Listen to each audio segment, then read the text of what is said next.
तमिलनाडु विधानसभा चुनाव के नतीजों में जनता का जनादेश मिलने के 5 दिन की उठापटक के बाद आखिरकार आज टीवी के चीफ थलापति विजय के मुख्यमंत्री बनने जा रहे हैं। चेन्नई के जवाहरलाल नेहरू इंडोर स्टेडियम में सुबह 10 बजे विजय सीएम पद की शपथ लेंगे। इससे पहले शनिवार को चौथी बार विजय ने राज्यपाल राजेंद्र विश्वनाथ आर्लेकर से मुलाकात की थी। इस बार विजय ने राज्यपाल को 121 विधायकों का समर्थन पत्र सौंपा, जिसमें वो खुद 2 सीटों में चुनाव जीते हैं। इसके बाद राज्यपाल ने नई सरकार का गठन करने की मंजूरी दे दी है। थलापति विजय को 6 पार्टियों का समर्थन हासिल है। आज की शपथ समारोह में टीवीके के 6 विधायक और कांग्रेस के 3 विधायक भी मंत्री पद की शपथ ले सकते हैं। शपथ समारोह में कांग्रेस नेता राहुल गांधी भी शामिल होंगे। राज्य में विजय सरकार के गठन के ऐलान के बाद से टीवीके कार्यकर्ताओं का जोश हाई है। लोग सड़कों पर जश्न मना रहे हैं। तो आखिरकार टीवीके के पास वो जादुई आंकड़ा आ गया, जिसे लेकर के पिछले कई दिनों से एक उलझन सी बनी हुई थी, एक सस्पेंस बना हुआ था। अब टीवीके के चीफ विजय के जरिए जरूरी विधायकों का समर्थन पत्र गवर्नर को सौंपे जाने के बाद आज उनके शपथ का रास्ता साफ हो चुका है। आज थलापति विजय तमिलनाडु के मुख्यमंत्री के तौर पर शपथ लेंगे। There are so many jackals and other animals in the forest, but there will be only one lion, and even if it is single, it will be the king of jungle.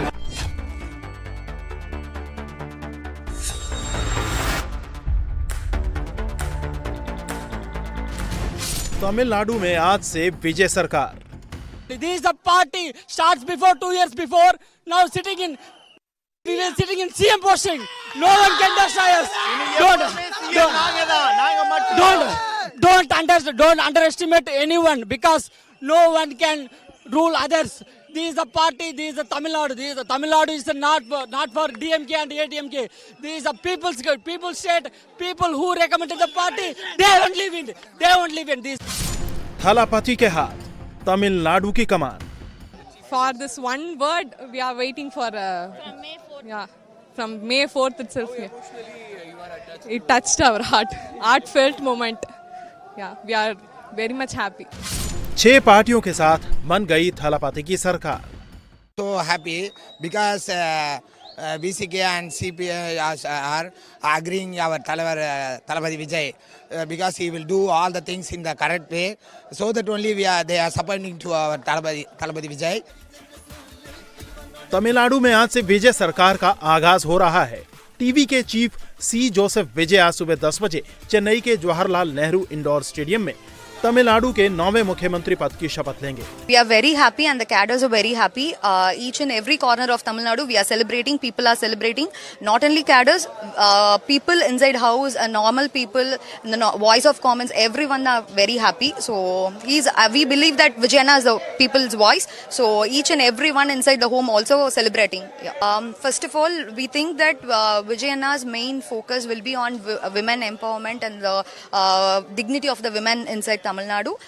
So he'll work more on, he'll be concentrating more on the safety and the dignity of women. So we are very much excited and we are waiting for the Anna to first, become as a CM. इससे पहले विजय ने शनिवार को राज्यपाल राजेंद्र विश्वनाथ आर्लेकर से लोक भवन में मुलाकात की और सरकार बनाने के लिए 121 विधायकों का समर्थन पत्र सौंपा।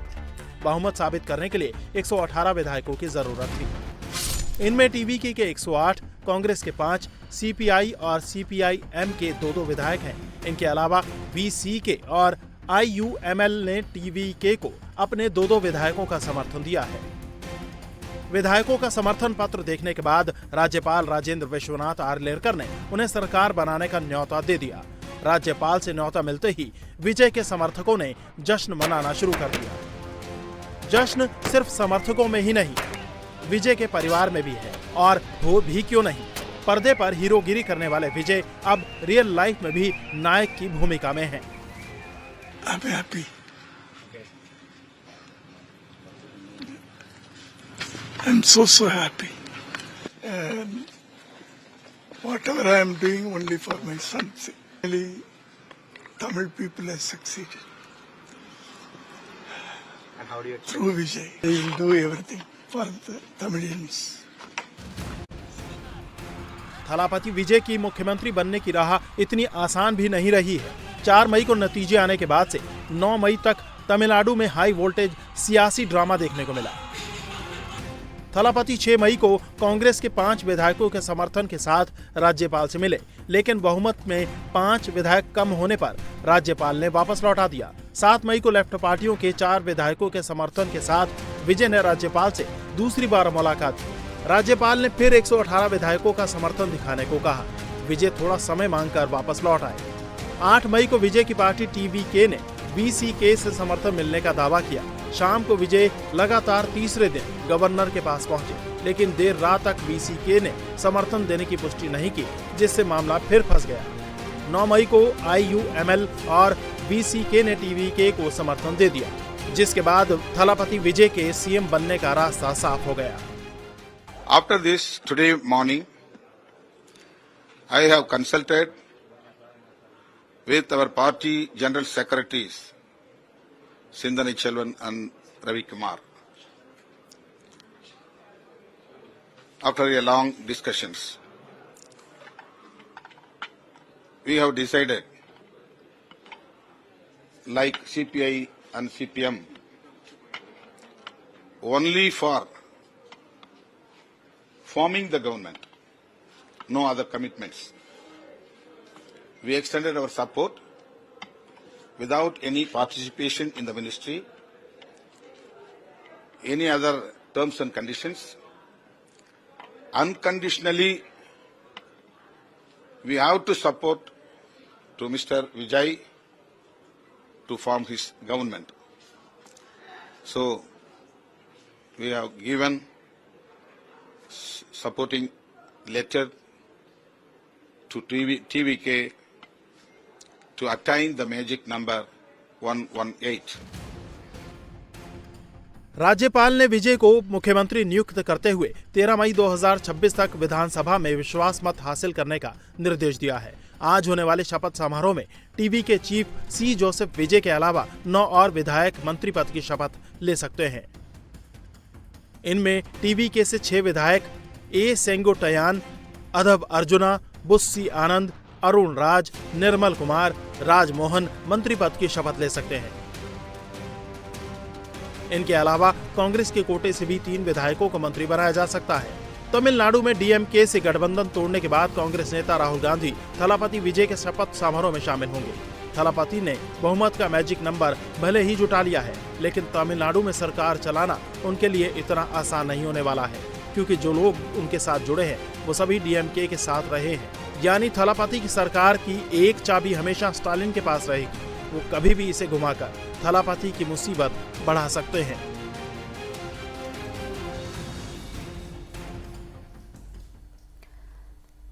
आज थलापति विजय के शपथ ग्रहण को ग्रैंड बनाने की पूरी कोशिश की जा रही है। शपथ ग्रहण समारोह स्टेडियम में होगा और जो लोग स्टेडियम नहीं पहुंच पाएंगे उनके लिए चेन्नई कॉर्पोरेशन की तरफ से शहर के 20 खास जगहों पर एक बड़ी सी स्क्रीन लगाई गई है, जिसमें विजय के शपथ का सीधा प्रसारण लोग देख पाएंगे।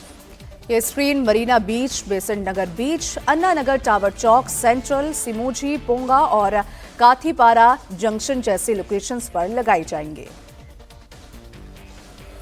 तो आज थलापति विजय तमिलनाडु के मुख्यमंत्री के तौर पर शपथ लेंगे। पहली बार थलापति टीवीके नाम की पार्टी के साथ चुनावी समर में थे और शानदार प्रदर्शन करते हुए उन्होंने सबसे बड़ी पार्टी उनकी बनी। हालांकि कई सीटों की कमी थी उनको, और उसके बाद फिर कांग्रेस और दूसरे दलों के समर्थन से वो आज सरकार बनाने जा रहे हैं। 2027 विधानसभा चुनाव से पहले आज योगी मंत्रिमंडल का विस्तार होने वाला है। दोपहर 3 बजे लोक भवन लखनऊ में होने वाले शपथ समारोह में आज 6 नए मंत्री बनाए जा सकते हैं। इसके लिए सीएम योगी ने राज्यपाल आनंदीबेन पटेल को लिस्ट सौंप दी है और आज होने वाले मंत्रिमंडल विस्तार के बाद यूपी कैबिनेट में कई मंत्रियों के विभाग भी बदले जाएंगे।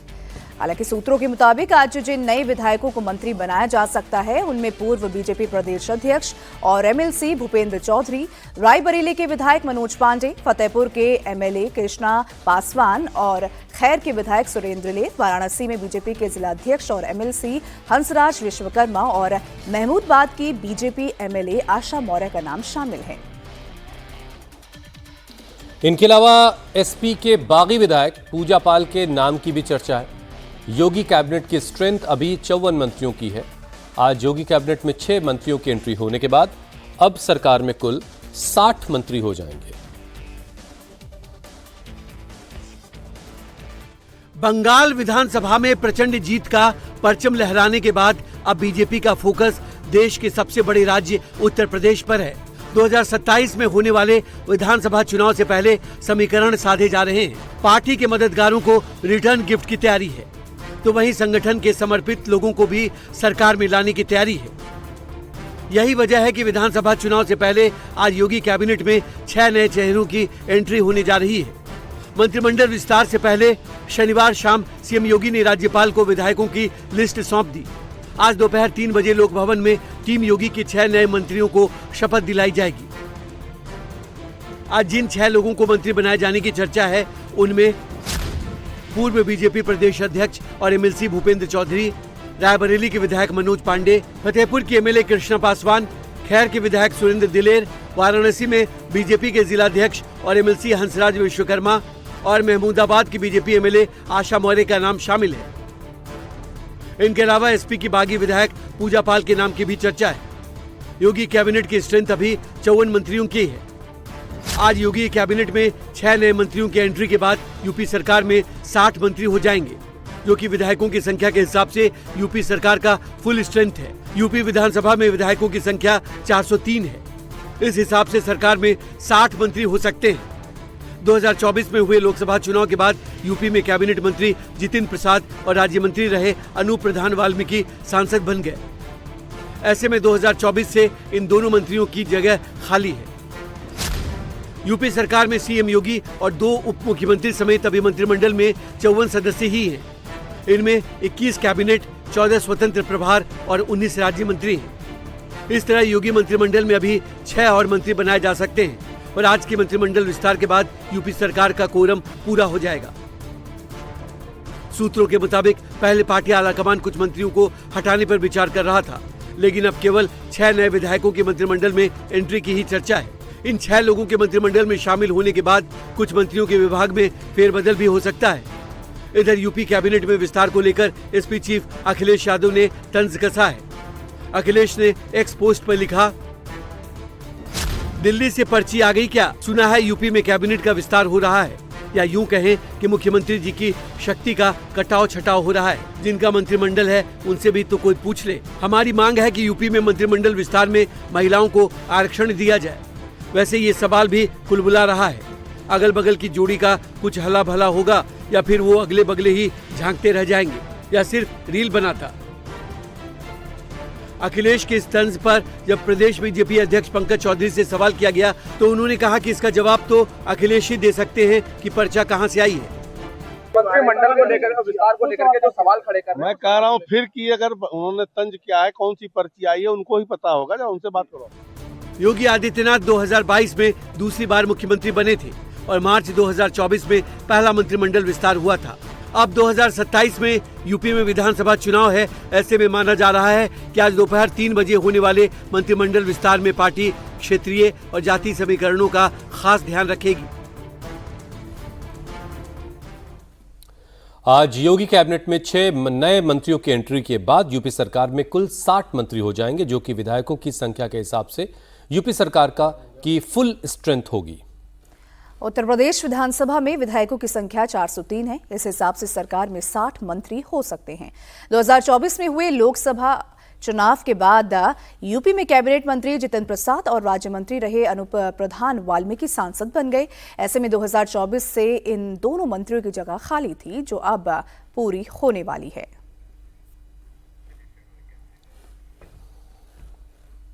पंजाब सरकार के मंत्री संजीव अरोड़ा को 7 दिन की रिमांड पर भेजा गया है। शनिवार को संजीव अरोड़ा को मनी लॉन्ड्रिंग केस में ईडी ने कई घंटों की पूछताछ की और रेड के बाद गिरफ्तार उन्हें किया गया। ईडी ने एक साथ अरोड़ा और उनके सहयोगियों के 5 ठिकानों पर छापेमारी की थी। ये छापेमारी दिल्ली, एनसीआर और चंडीगढ़ में हुई। इसके अलावा संजीव अरोड़ा के ऑल्टेड सरकारी बंगले पर भी ईडी की छापेमारी हुई है। इस रेड से पंजाब की सियासत में हड़कंप मच गया। सीएम भगवंत मान ने बीजेपी पर निशाना साधा। इससे पहले केजरीवाल भी कह चुके हैं कि बंगाल में चुनाव हो चुके हैं, नतीजे आ चुके हैं और अब पंजाब में जिस तरह से कार्रवाई शुरू हुई है ये बता रहा है कि अब बीजेपी पंजाब के अपने मिशन पर लग चुकी है। मतलब ये कि सियासी आरोप प्रत्यारोप का दौर भी चल रहा और इस बीच ईडी अपना काम भी कर रही। संजीव अरोड़ा उन्हें रिमांड पर भेज दिया गया है। पंजाब के मंत्री हैं संजीव अरोड़ा, 7 दिनों की रिमांड पर उनको भेजा गया है। प्रधानमंत्री नरेंद्र मोदी आज से 2 दिनों के लिए कर्नाटक, तेलंगाना और गुजरात के दौरे पर रहेंगे। इस दौरे की शुरुआत बेंगलुरु से होगी। सुबह 11 बजे PM Modi art of living की 45वीं सालगिरह के मौके पर कार्यक्रम में हिस्सा लेंगे। इसके बाद लोगों को संबोधित भी करेंगे। और यहीं से पीएम नरेंद्र मोदी तेलंगाना पहुंचेंगे, जहां वो हैदराबाद में दोपहर 3 बजे 9,400 करोड़ रुपए की कई विकास परियोजनाओं का उद्घाटन और शिलान्यास करेंगे। इनमें NH 167 का 4 लेन विस्तार सबसे ज्यादा अहम माना जा रहा है। इसके बाद पीएम मोदी हैदराबाद में सिंधु अस्पताल को राष्ट्र को समर्पित करेंगे। प्रधानमंत्री तेलंगाना के बाद गुजरात के जामनगर पहुंचेंगे। 11 मई को पुनर्निर्मित सोमनाथ मंदिर के 75 वर्ष पूरे होने के बाद मौके पर सोमनाथ अमृत महोत्सव में पीएम मोदी शामिल होंगे। यहां से वो वडोदरा जाएंगे।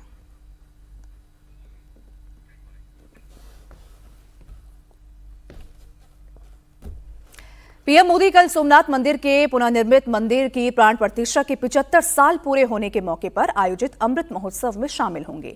सोमवार को गुजरात के वेरावल में भव्य समारोह का आयोजन किया जाएगा। वहीं पीएम मोदी इस कार्यक्रम का नेतृत्व करेंगे, जिसमें विशेष महापूजा, कुंभाभिषेक और भव्य सांस्कृतिक कार्यक्रम होंगे। पीएम मोदी यहां एक रोड शो करेंगे जो हेलीपैड से लेकर वीर खमीरजी गोहिल की प्रतिमा तक जाएगा। इस रोड शो में ज्योतिर्लिंगों और दूसरी सांस्कृतिक झांकियां भी होंगी। इसके साथ ही भारतीय वायुसेना का विशेष हवाई प्रदर्शन भी होगा, जिसमें सूर्य किरण एयर शो भी शामिल है। मोदी देश के अविनाशी और शाश्वत परंपरा के जो प्रतीक हैं उनके प्रति अपनी भावनाओं को कभी छुपाते नहीं, और इसीलिए हमने पिछले 1 दशक में देखा है कि विरासत भी और विकास भी के मंत्र को अपनाते हुए उनकी सरकार ने काशी से लेकर सोमनाथ, अयोध्या से लेकर उज्जैन, कामाख्या से लेकर के केदारनाथ, जितने भी हमारे इन भारतीय परंपराओं के, धार्मिक परंपराओं के, शाश्वत परंपराओं के जो ये प्रतीक हैं, इनको डेवलप करने में, आधुनिक सुविधाओं से लैस करने में लगातार प्रयास किए हैं। और इसी श्रृंखला में जो सोमनाथ का मंदिर है उसको वो सबसे बड़ा प्रतीक मानते हैं हमारी अविनाशी और शाश्वत परंपरा का, और इसीलिए हम देख रहे हैं कि लगातार वो इसके विकास में भी जुटे हुए हैं। और जिस प्रकार से हमने देखा कि सोमनाथ पर आक्रमण के 1000 साल पूरा होने पर उन्होंने अभी कुछ महीने पहले ही यहाँ से सोमनाथ स्वाभिमान पर्व की जो है शुरुआत की, और अब वो इस भव्य मंदिर की प्राण प्रतिष्ठा के 75 साल पूरे होने पर उसके अमृत महोत्सव में शामिल होने आ रहे हैं। वो इस बात की फिर परवाह नहीं करते हैं कि भले ही कोई उन्हें फिर सनातन परंपरा के प्रबल समर्थक के तौर पर क्रिटिसाइज करे या किसी भी प्रकार का कोई और इवैल्यूएशन करे। सोमनाथ मंदिर की प्राण प्रतिष्ठा 11 मई 1951 में हुई और उस वक्त के तत्कालीन राष्ट्रपति डॉक्टर राजेंद्र प्रसाद इसके मुख्य अतिथि थे। कहा जाता है कि तत्कालीन प्रधानमंत्री जवाहरलाल नेहरू की मर्जी के खिलाफ डॉक्टर राजेंद्र प्रसाद सोमनाथ मंदिर के प्राण प्रतिष्ठा कार्यक्रम में शामिल हुए थे और अब सोमवार को प्राण प्रतिष्ठा के 75 साल पूरे हो रहे हैं। हमारे सहयोगी निर्णय कपूर ने 1951 में हुई प्राण प्रतिष्ठा में शामिल हुए भास्कर वैद्य से मुलाकात की और उनसे जानने की कोशिश की कि उस वक्त सोमनाथ मंदिर में माहौल कैसा था, उस दिन क्या क्या हुआ। आप सुनिए 1951 में प्राण प्रतिष्ठा की लाइव कमेंट्री, इसके गवाह रहे भास्कर वैद्य की जुबानी। ये मॉडर्न सोमनाथ मंदिर जो अपनी प्राण प्रतिष्ठा के अब 75 साल पूरे करने जा रहा है, तब यहाँ पर सोमनाथ में कुछ ऐसे भी लोग हैं जिन्होंने उस प्राण प्रतिष्ठा महोत्सव को देखा था 1951 में, उसके साक्षी रहे थे। ऐसे ही एक व्यक्ति हैं भास्कर भाई वैद्य, जो उस वक्त शायद 10 साल के रहे होंगे और उन्होंने ये जब प्राण प्रतिष्ठा हुई थी तब कौतूहलवश आके यहाँ पे देखा था उसे। तो हम सबसे पहले जानना चाहेंगे भास्कर भाई से। भास्कर भाई, ये बताइए कि उस वक्त क्या माहौल था और आपको पता था क्या होने जा रहा है, क्या इतिहास बन रहा है? हमारे गांव में इतना बड़ा प्रसंग शायद इतिहास में उस समय पहली बार हुआ था। अरे हमारे परिजन उस समय मुझे ले गए कि चलो देखने लायक है, दर्शन लायक है, तो मैं उनके साथ आया था। मैं 10 साल का था, फिर भी मेरी स्मृति उस समय अच्छी थी कि मैं समझ सकता था।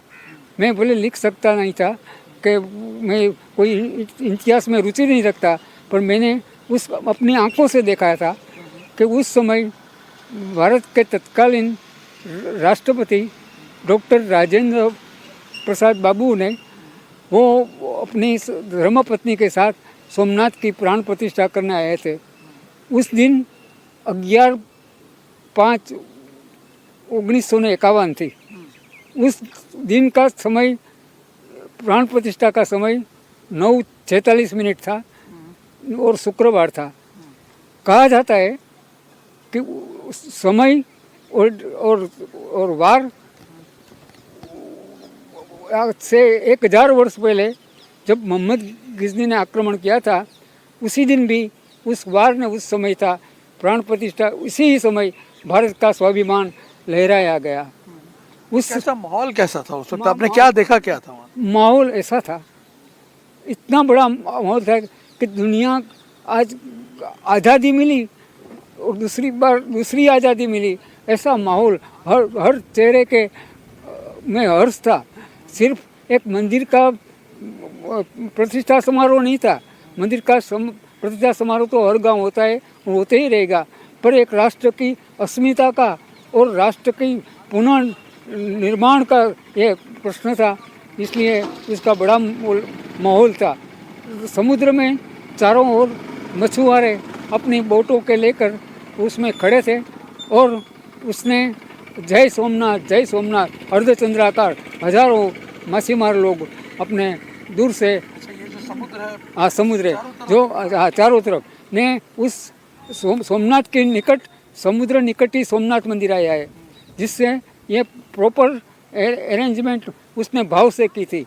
और मंदिर के परिसर में एक तोप गाड़ी रखी थी और उस जमाने में तोप की सलामी एक बड़ी चीज कही जाती थी। बंगाल में नई सरकार के गठन के साथ ही सीएम शुभेंदु अधिकारी अब एक्शन में हैं। सोमवार को सीएम शुभेंदु अधिकारी ने बंगाल के लॉ एंड ऑर्डर के मुद्दे पर एक हाई लेवल मीटिंग की। इस मीटिंग में बंगाल के डीजीपी, पुलिस कमिश्नर और हर जिले के एसपी शामिल हुए। बैठक में चुनाव के बाद बंगाल में जारी हिंसा, महिलाओं की सुरक्षा और बिगड़ती कानून व्यवस्था पर भी लगाम लगाने के उपायों पर चर्चा होगी। इसके साथ ही सोमवार को ही बंगाल कैबिनेट की पहली बैठक भी होगी।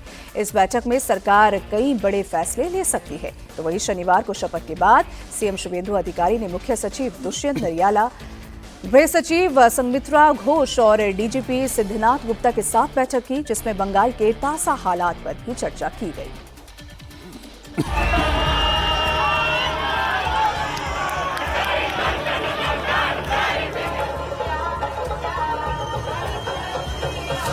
जय श्री राम, जय श्री राम। आप बोल पा रहे हैं जय श्री राम? हाँ, जय श्री राम बोल रहे हैं।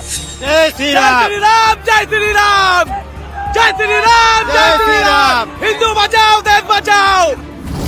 আমি শুভেন্দু অধিকারী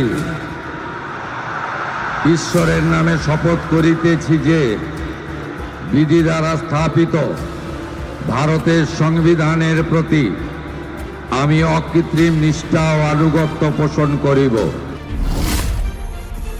बंगाल में हिंदू वोट से हिंदू युग आ गया है। बंगाल में पहली बार बीजेपी की सरकार बनी है। शुभेंदु हिंदू वोट की सुनामी से बंगाल के अधिकारी बने हैं। पीएम मोदी और गृह मंत्री अमित शाह समेत बीजेपी और एनडीए शासित मुख्यमंत्रियों की मौजूदगी में शुभेंदु अधिकारी ने सीएम पद की शपथ ली, तो उनके साथ 5 विधायकों ने भी मंत्री पद की शपथ ली। मंत्री पद की शपथ में भी जातीय और क्षेत्रीय समीकरण को साधने की कोशिश हुई। बंगाल में नई सरकार के शपथ के साथ ही मुख्यमंत्री शुभेंदु अधिकारी एक्शन में आ गए हैं। सीएम शुभेंदु ने सोमवार को सचिवालय में कैबिनेट के साथ साथ बंगाल के लॉ एंड ऑर्डर को लेकर हाई लेवल मीटिंग बुलाई है।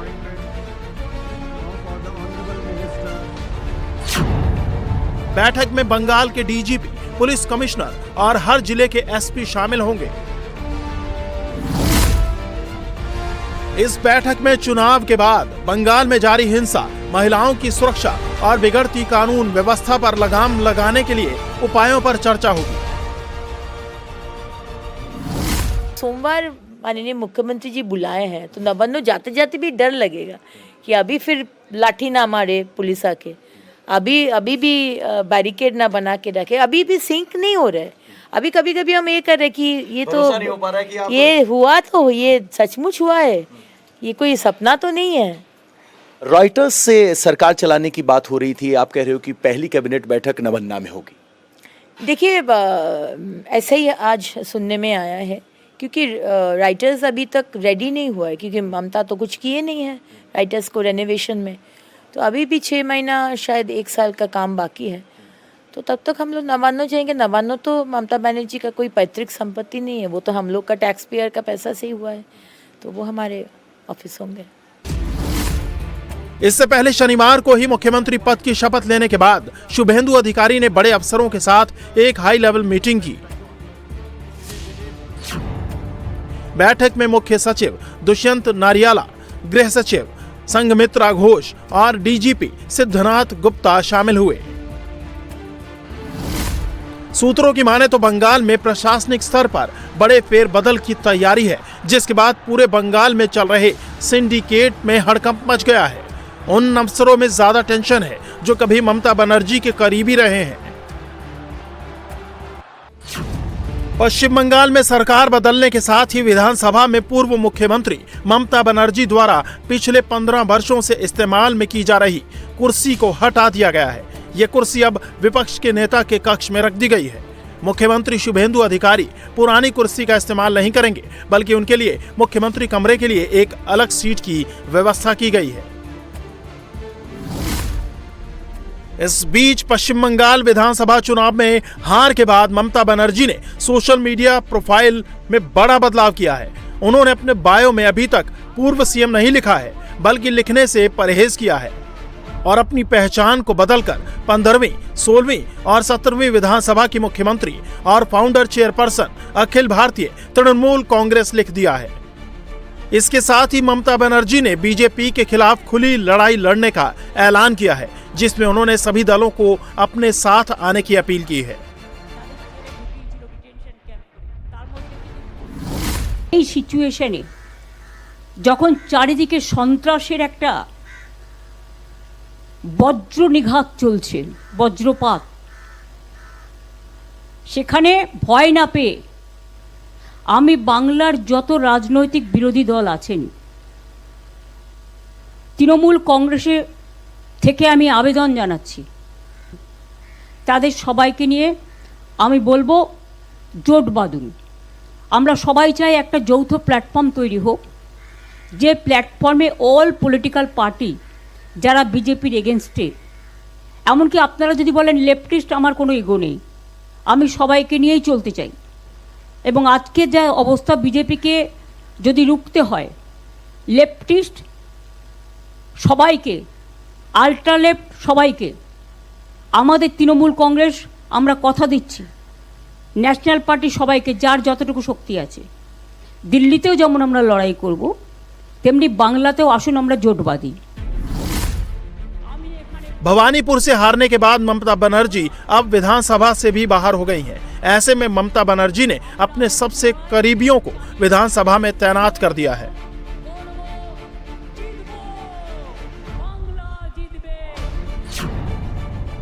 बालीगंज से विधायक शोभन देव चट्टोपाध्याय को पश्चिम बंगाल विधानसभा में नेता प्रतिपक्ष बनाया है।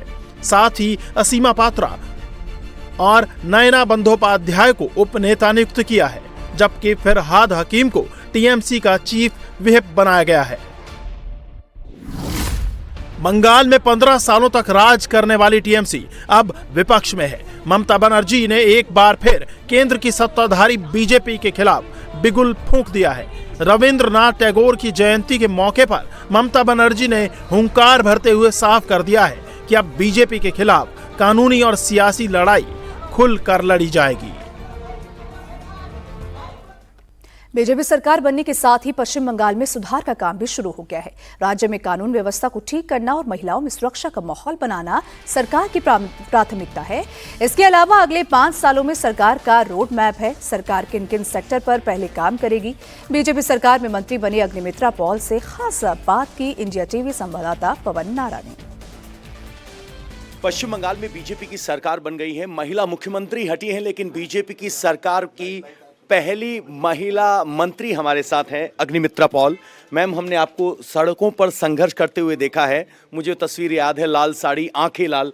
आज भी आपकी आंखें लाल हैं। भरोसा हो पा रहा है सड़क से सत्ता तक का सफर तय हो गया है? अभी भी विश्वास नहीं हो रहा है और कभी कभी बात करते करते आंख में पानी आ जा रहा था, क्योंकि जो हम लोग देखे हैं, मेरे से तो और भी ज़्यादा लोग देखे हैं, लेकिन हम महिला मोर्चा के जब अध्यक्ष थे या इतना साल में जो जीएस थे, इतना महिला के ऊपर आक्रमण, इतना हम लोग के ऊपर केस, अत्याचार, अपने कॉन्स्टिट्यूंसी में अपमानित होना, विधानसभा के अंदर अपमानित होना, बोलने नहीं देने जाना, माइक बंद कर देना, बहुत कुछ हुआ। और आज डॉक्टर श्यामा प्रसाद मुखर्जी के बंगाल में हम लोग सरकार बना पाए, ये विश्वास नहीं हो रहा है। एक महिला मुख्यमंत्री के खिलाफ महिला जनताओं को इकट्ठा करके बीजेपी के पक्ष में लाना कितना चुनौतीपूर्ण था, या जो नीतियां थी वो आसान बना गई उसको? देखिए, पहले तो मुश्किल था, क्योंकि हमारे लास्ट सरकार और ममता बनर्जी ने जो लखीर भंडार दिए थे 1000-1200 रुपया, वो एक बहुत ज़्यादा इफ़ेक्ट हुआ था महिला के ऊपर। लेकिन हम लोग जब देखे लास्ट 2-3 साल से, ऐसे तो 15 साल से ही महिला के ऊपर अत्याचार हो रहे, लेकिन जिस तरह से आरजी कौर के डॉक्टर अभया का खून हुआ, कालिया चौक, कालियागंज, दुर्गापुर, जयनगर, हर दिन महिला के ऊपर अत्याचार। 6 महीना के बच्चे से 60-80 साल के हमारे बुजुर्ग औरत को भी छोड़ा नहीं जाता। तो मुझे लगा कि महिला का कहीं लगा कि इस पैसा किस लिए, जब बेटे का नौकरी नहीं है, हमारे बेटे, हमारे हस्बैंड दूसरे राज्य में काम करने जा रहे, इधर हमारे घर नहीं है, हमारे घर में पानी नहीं है, रास्ता नहीं है, बच्चों का जो स्कूल है वो बंद होके पड़ा है, खाना जो देते हैं मिड डे मील के वो एकदम मैंने बहुत ही ख़राब, एकदम पानी का जैसा दाल, और हफ्ता में 1 दिन अंडा। तो किस लिए हम लोग ये 1200 रुपया ले रहे हैं, किसके लिए? और उसके ऊपर कोई सम्मान नहीं, कोई सुरक्षा नहीं, किसी भी टाइम कोई महिला रास्ते से जा रहे, कुछ भी हो सकता है। तो मुझे लगता है कि ये भरोसा महिला हम लोग के ऊपर दिए है, मोदी जी के ऊपर, और हम लोग भी माने कन्विंस करने में हम लोग कामयाब हुए। अभी आपको पोर्टफोलियो तो नहीं मिला है, लेकिन आपकी प्राथमिकताएं क्या होंगी सरकार में जाते वक्त? प्राथमिकता तो होगी पहले law and order completely in डोलड्रम्स। तो लॉ एंड ऑर्डर को ठीक करना है, महिला के सम्मान, सुरक्षा, हेल्पलाइन नंबर, जो हम लोग मैनिफेस्टो में दिए हैं, हर महकुमा में एक विमेन पुलिस स्टेशन, हर पुलिस स्टेशन में एक women desk, covering all CCTV कैमरे। महिला सुरक्षा, नागरिक का सुरक्षा फर्स्ट प्रायोरिटी। उसके बाद इंफ्रास्ट्रक्चरल डेवलपमेंट, घर नहीं है, पानी नहीं है, शौचालय नहीं है, रास्ता नहीं है, हेल्थ सेंटर नहीं है, आयुष्मान भारत नहीं है, स्कूल्स बंद हो गया, 8000 स्कूल्स। ये इंफ्रास्ट्रक्चरल डेवलपमेंट का बहुत काम बाकी है, और आयुष्मान भारत खोलना है, ये भी बहुत बड़ा प्रायोरिटी है। हैप्पीनेस इंडेक्स को बढ़ाना है। एक फिनलैंड, शायद मुझे लगता है, हैप्पीनेस, पीपल आर हैप्पी सबसे ज़्यादा फिनलैंड में, तो बंगाल में भी वो हैप्पीनेस इंडेक्स को फिनलैंड से भी ज़्यादा करना है। विधानसभा में अब की बार ममता बनर्जी नहीं होंगी, 80 विधायक तो हैं, किस तरह के विपक्ष की उम्मीद कर रहे हैं आप? देखिए, हम लोग तो माइक बंद नहीं कर देंगे, उन लोग माइक बंद कर देता था। 10 मिनट का बात करने का टाइम 8 मिनट में बंद हो गया माइक। कभी लाइव संप्रचार नहीं होता है, और जब लाइव संप्रचार होता है तो तब स्पीकर को दिखाते थे, हम बोल रहे लेकिन दिखाते हैं स्पीकर को, विपक्ष की आवाज। कोई अगर बोले कि इसको मार दिया गया, उसको 26,000 नौकरी गया, बोकटुई में मुसलमान महिला बच्चों को जला दिया गया, इसका डिस्कशन चाहिए, तो मार्शल से हम लोग को पूरा उठाकर फेंक देते थे कितना बार सस्पेंड हो गए। तो ये हम लोग नहीं करेंगे विपक्ष के साथ, इतना भरोसा रखना चाहिए। बंगाल में पहली बार बीजेपी की सरकार बनी है। शुभेंदु अधिकारी के सीएम बनने के साथ साथ 5 विधायकों ने भी मंत्री पद की शपथ ली है। बंगाल में नए मंत्रियों में सबसे ज्यादा चर्चा खुदीराम टुडू की हो रही है। खुदीराम टुडू न सिर्फ पहली बार विधायक बने बल्कि उनके साथ शुभेंदु कैबिनेट में उन्हें मंत्री भी बनाया गया है। खुदीराम टुडू से हमारे संवाददाता अभय पराशर ने खास बातचीत। पहली बार आप विधायक बने हैं और पहली बार आपने सीधा मंत्री पद की शपथ ली है। सबसे पहले आज का दिन कितना महत्वपूर्ण है बंगाल की जनता के लिए और आपके लिए भी? तो बंगाल के लिए बहुत महत्वपूर्ण है। इस बार में वो बंगाल में जो भाजपा का रिजल्ट दिया वो 207 में विधानसभा में हम लोग का जीत है। तो लेकिन वो जंगल माहौल जितना हम लोग बोल रहा हो वो 12 गो जिला हमको संगठन का दृष्टि से वो 12 गो जिला पूरा टीएमसी साफ हुआ है। और इस बार में जंगल महल का भाजपा का रिजल्ट भी बहुत अच्छा हुआ।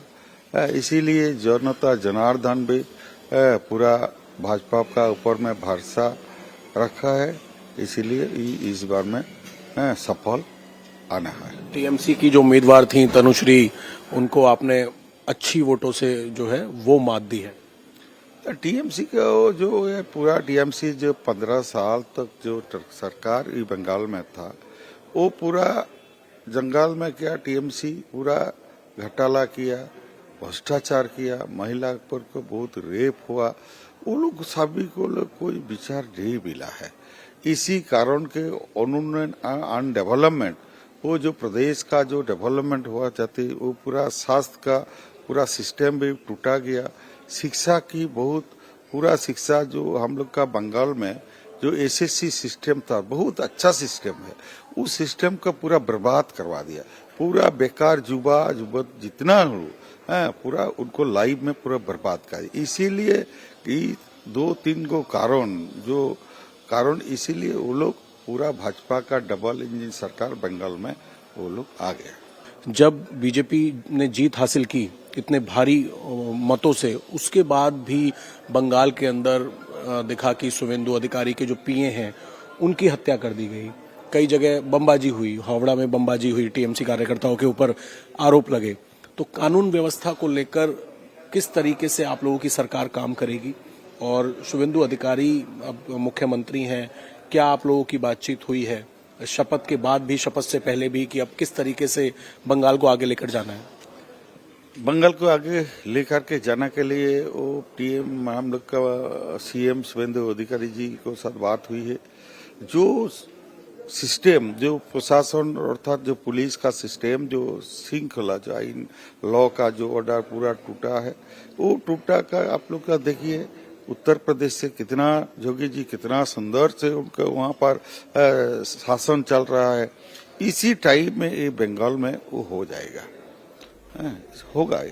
चुनाव के नतीजों के 5 दिन बाद भी केरलम के सीएम पद पर फैसला नहीं हो सका है।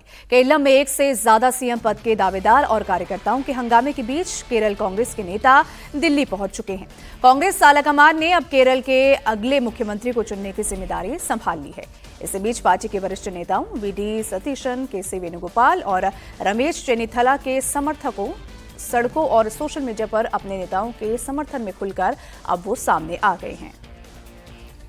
केरल में कांग्रेस के नेतृत्व वाले संयुक्त लोकतांत्रिक मोर्चा यानी यूडीएफ सरकार के मुख्यमंत्री के सिलेक्शन को लेकर अभी चर्चाओं का दौर चल रहा है, बातचीत चल रही है। केरल के अगले मुख्यमंत्री को लेकर दिल्ली में कांग्रेस अध्यक्ष मल्लिकार्जुन खड़गे के आवास पर बैठकों का दौर चल रहा है। There is no delay. There is no delay. This is the fastest procedure. They have done it very fast. You inquire about the other states, other parties, how they are selecting. प्रधानमंत्री नरेंद्र मोदी आज से 2 दिनों तक कर्नाटक, तेलंगाना और गुजरात के दौरे पर रहेंगे। इस दौरे की शुरुआत बेंगलुरु से हो रही है। सुबह 11 बजे PM Modi art of living की 45वीं वर्षगांठ के समारोह में हिस्सा लेंगे। इसके बाद लोगों को संबोधित करेंगे। यहीं से पीएम मोदी तेलंगाना के लिए निकल जाएंगे, जहां वो हैदराबाद में दोपहर 3 बजे 9,400 करोड़ रुपए की कई विकास परियोजनाओं का उद्घाटन और शिलान्यास करेंगे।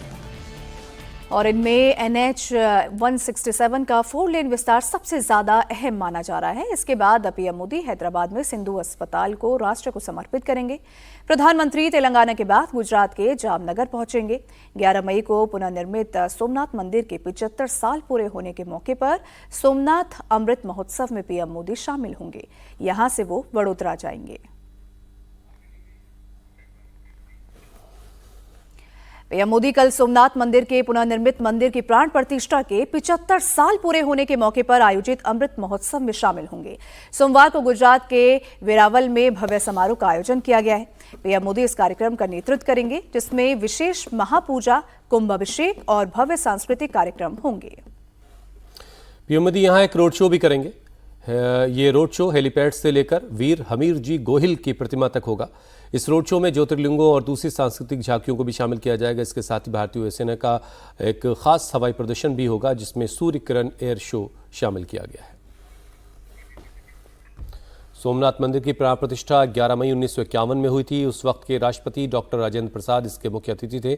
कहा जाता है कि तत्कालीन प्रधानमंत्री जवाहरलाल नेहरू की मर्जी के खिलाफ डॉक्टर राजेंद्र प्रसाद सोमनाथ मंदिर की प्राण प्रतिष्ठा कार्यक्रम में शामिल हुए थे और अब सोमवार को प्राण प्रतिष्ठा के 75 साल पूरे हो रहे हैं।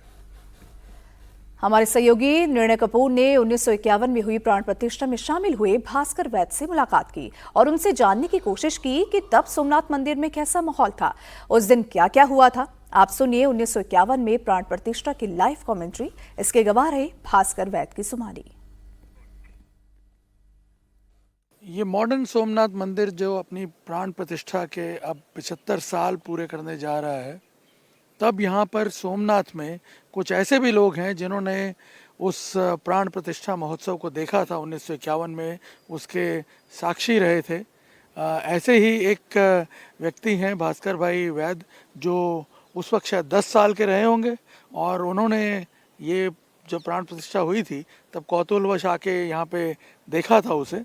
तो हम सबसे पहले जानना चाहेंगे भास्कर भाई से। भास्कर भाई, ये बताइए कि उस वक्त क्या माहौल था और आपको पता था क्या होने जा रहा है, क्या इतिहास बन रहा है? हमारे गांव में इतना बड़ा प्रसंग शायद इतिहास में उस समय पहली बार हुआ था। अरे हमारे परिजन उस समय मुझे ले गए कि चलो देखने लायक है, दर्शन लायक है, तो मैं उनके साथ आया था। मैं 10 साल का था, फिर भी मेरी स्मृति उस समय अच्छी थी कि मैं समझ सकता था। मैं बोले लिख सकता नहीं था कि मैं कोई इतिहास में रुचि नहीं रखता, पर मैंने उस अपनी आंखों से देखा था कि उस समय भारत के तत्कालीन राष्ट्रपति डॉक्टर राजेंद्र प्रसाद बाबू ने वो अपनी धर्मपत्नी के साथ सोमनाथ की प्राण प्रतिष्ठा करने आए थे। उस दिन 11/5/1951 थी।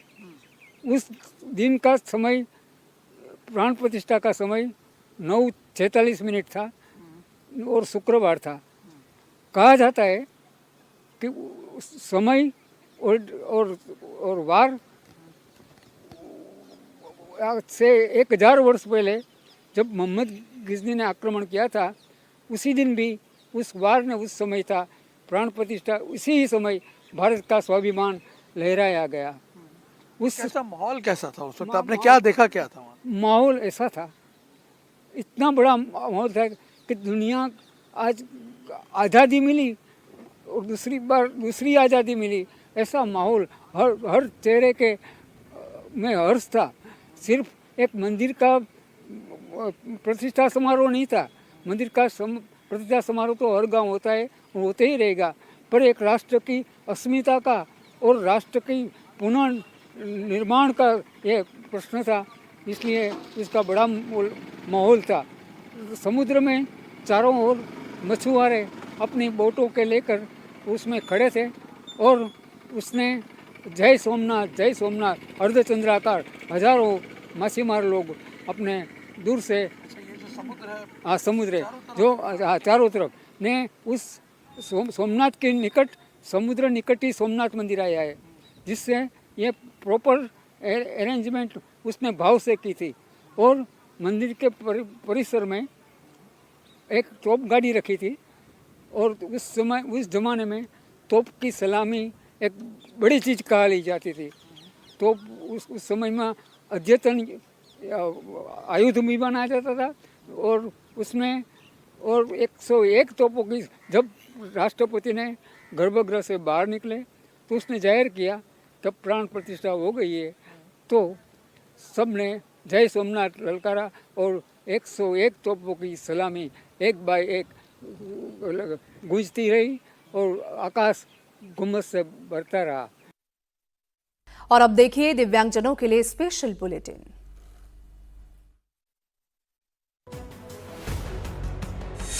प्रधानमंत्री नरेंद्र मोदी आज से 2 दिनों तक कर्नाटक, तेलंगाना और गुजरात के दौरे पर रहेंगे।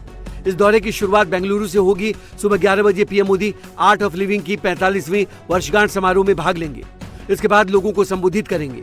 यहीं से पीएम मोदी तेलंगाना पहुंचेंगे, जहां वो हैदराबाद में दोपहर 3 बजे 9,400 करोड़ रुपए की कई विकास परियोजनाओं का उद्घाटन और शिलान्यास करेंगे। इनमें NH 167 का 4 लेन विस्तार सबसे अहम माना जा रहा है। इसके बाद पीएम मोदी हैदराबाद में सिंधु अस्पताल को राष्ट्र को समर्पित करेंगे। प्रधानमंत्री तेलंगाना के बाद गुजरात के जामनगर पहुंचेंगे। 11 मई को पुनर्निर्मित सोमनाथ मंदिर के 75 वर्ष पूरे होने के मौके पर सोमनाथ अमृत महोत्सव में पीएम मोदी शामिल होंगे। यहाँ से वो वडोदरा जाएंगे। ऑपरेशन सिंदूर के 1 साल पूरा होने पर खुफिया एजेंसियों ने दिल्ली में आतंकी हमले का अलर्ट जारी किया है। इंटेलिजेंस एजेंसियों से मिले इनपुट के मुताबिक आतंकी दिल्ली में धार्मिक स्थल, बीजेपी हेडक्वार्टर और उसके आसपास की सरकारी बिल्डिंग्स को निशाना बना सकते हैं। बताया जा रहा है कि आतंकी सुसाइड बॉम्बिंग, कार से ब्लास्ट जैसे हमलों को अंजाम दे सकते हैं। अलर्ट जारी होने के बाद बीजेपी हेडक्वार्टर और सरकारी बिल्डिंग्स की सुरक्षा बढ़ा दी गई है। हाल ही में पंजाब के अमृतसर और जालंधर में हुए ब्लास्ट के बाद सुरक्षा एजेंसियों ने दिल्ली पुलिस को इनपुट दिया है। हरियाणा में निकाय चुनाव के लिए आज वोटिंग होगी। 3 नगर निगम, 528 पंचायत पद और 7 निकायों के लिए वोट डाले जाएंगे। मतदान सुबह 8 बजे शुरू होगा और शाम 6 बजे तक चलेगा। इसके लिए सभी तैयारियां पूरी कर ली गई हैं। सुरक्षा के भी कड़े इंतजाम किए गए हैं। इन चुनावों में बीजेपी ने पूरी ताकत झोंक दी है। वहीं चुनाव जीतने के लिए कांग्रेस ने भी काफी मेहनत की है। हापुड़ में शुक्रवार को महाराणा प्रताप की जयंती पर बवाल हो गया। बाइक रैली के दौरान 2 पक्षों के बीच विवाद हिंसक झड़प में बदल गया। दोनों ओर से जमकर पथराव शुरू हो गया। उपद्रवियों ने कई गाड़ियों में तोड़फोड़ की और लोगों के साथ मारपीट भी की। कई लोग घायल हो गए। सूचना मिलते ही भारी पुलिस बल मौके पर पहुंचा, किसी तरह हालात पर काबू पाया। प्रशासन ने शांति बनाए रखने के लिए क्षेत्र में अतिरिक्त पुलिस बल तैनात किया है। रूस यूक्रेन युद्ध को लेकर व्लादिमीर पुतिन ने बड़ा बयान दिया है। पुतिन ने कहा है कि वो यूक्रेन के राष्ट्रपति जेलेंस्की के साथ किसी तीसरे देश में मिलने के लिए तैयार है, लेकिन केवल तभी जब दोनों देशों के बीच शांति समझौते को अंतिम रूप दिया जा रहा हो। पुतिन का कहना है कि तीसरे देश में बैठक तभी हो सकती है जब एक लंबे समय के लिए शांति समझौता तैयार हो, न कि केवल बातचीत शुरू करने के लिए बैठक हो। शांति समझौता अंतिम लक्ष्य होना चाहिए, न कि सिर्फ वार्ता करना। आईपीएल में गुजरात टाइटंस ने राजस्थान रॉयल्स को 77 रन से हरा दिया। गुजरात ने 20 ओवर में 3 विकेट पर 229 रन बनाए। इसके जवाब में राजस्थान 16.3 ओवर में 152 रन पर ऑल आउट हो गई। राजस्थान की ओर से रविंद्र जडेजा टॉप स्कोरर रहे। उन्होंने 38 रन बनाए। वैभव सूर्यवंशी ने 16 बॉल पर 36 रन बनाए। वहीं गुजरात के राशिद खान ने 33 रन देकर 4 विकेट झटके। गुजरात की ओर से कप्तान शुभमन गिल ने 84 रन बनाए। साई सुदर्शन ने 36 बॉल पर 55 रन बनाए।